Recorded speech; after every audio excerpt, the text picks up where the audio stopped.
Iniimbestigahan na ng mga otoridad ang mga huling araw bago nakitang patay ang negosyanteng si Anson Ke at ang kanyang driver sa Rodriguez Rizal nitong Miyerkules. Ang van na huling sinakyan ng mga biktima nahuli kam na inabandona sa Quezon City. Balitang hatid ni James Agustin. Mag-aalas 8 ng gabi noong March 29 na makuna sa CCTV camera ang van na ito na mula sa EDSA ay pumasok sa Seminary Road sa Barangay Bahay Toro, Project 8, Quezon City. Pumarada ang van sa gilid ng kalsada. Matapos ang halos 2 minuto, bahagya itong umusad. Makikitang may bumaba sa passenger side ng sasakyan. Bumukas naman ang pinto sa driver side at tila may sinilip ang driver. Ilang saglit pa muling umusad ang sasakyan. Hanggang sa bumaba ng driver nito. Naglakad lang papalayo sa lugar ang 2 sakay ng van.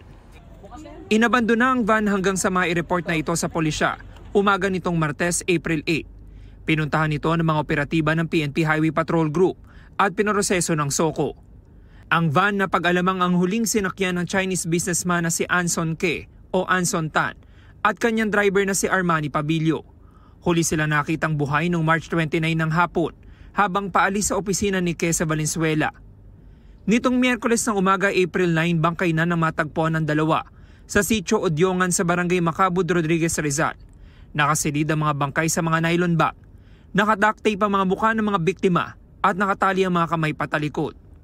Bumuo na ang PNP ng Special Investigation Task Group para tutukan ang isinasagawang investigasyon. James Agustin, nagbabalita para sa GMA Integrated News.